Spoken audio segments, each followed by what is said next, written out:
we just had the season finale for Evolve. Well, kinda. We have an episode next week, so not really, but that does not matter. This was the final episode of this quote-unquote season of Evolve. Doesn't matter. Let's get into the show. It opens with Team PC backstage talking about their team going into tonight. Apparently, Keanu Carver will be in this match. Last week, they said he's probably not gonna be in this, but this week he is, which is like a weird pivot, but I'm down for it. I'm very down for it, especially seeing him and Sean Legacy in the same match again, given that they had a match on NXT just last night.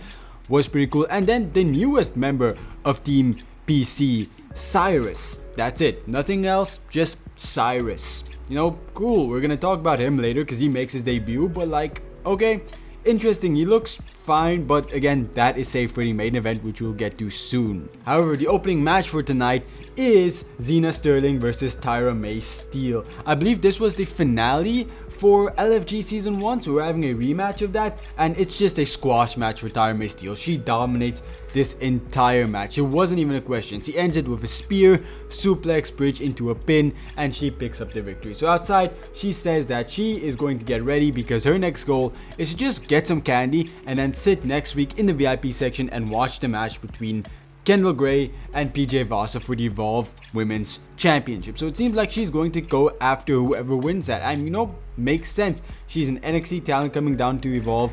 Makes sense she gets such a push. But we transition straight from that as she's talking to Callie Armstrong making her entrance. The two walk past each other. Callie Armstrong basically just took over. And she's having her match against Wendy Chu right now. A match that we've been building up for a few weeks now. So a good payoff. And this match was surprisingly competitive and surprisingly back and forth. You had Wendy Chu having a lot of counters for Callie Armstrong. Ultimately, Wendy Chu did put her in a submission, but Callie Armstrong rolled out of the ring. It looked like she might have tapped. Even the commentary pointed out that she probably did tap in that moment, but the referee didn't see it, so we don't know. So maybe that's something to look forward to going on to the future, because like Callie Armstrong possibly tapped.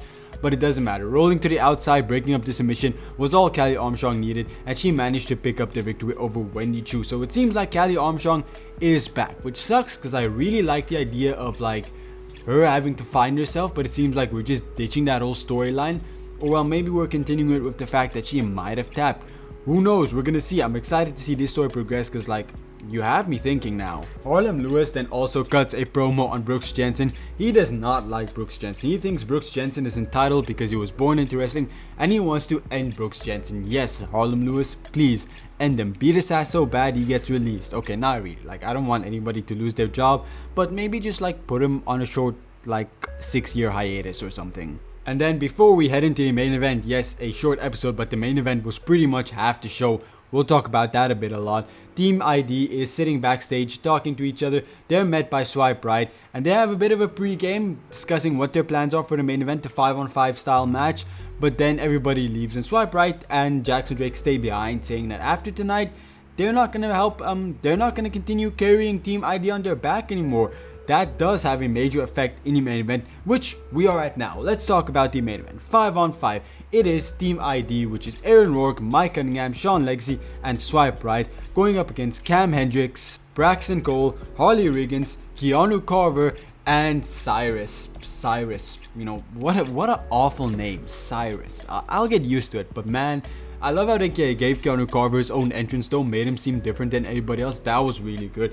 And the match almost instantly breaks down. Like, it almost barely anything starts before everybody is brawling. Keanu Carver is in charge for most of the early matchup, but eventually one thing leads to another and Jackson Drake tries to get into the ring to cause a distraction or to help his team out, and Tate Wilder isn't taking any of this shit. He's the special guest referee here, by the way, and he decks Jackson Drake in the face. So Jackson Drake and Swipe Right just leave. They leave. Team ID are now left on their own in a 3-on-5 situation. At least Cappuccino Jones comes out. He tries to de-escalate the situation. Does not work at all. So now he's trying to hype Team ID up, but it's still a 3-on-5. Team PC does isolate Mike Cunningham for a while, and shit happens, and Mike Cunningham is just like, they went to commercial break, and even when they came back, Mike Cunningham was still having his shit beat up. They even stole his nose. It was a comedy stuff, but they even stole his nose. Poor Mike Cunningham got fucked. He does eventually, however, manage to get in the hot tag, lay a smackdown in on everybody, and pick up the victory for his team. It does happen after Cam Hendricks does hit Tate Wilder accidentally, which distracted him, allowing Aaron Rourke to pick up this victory.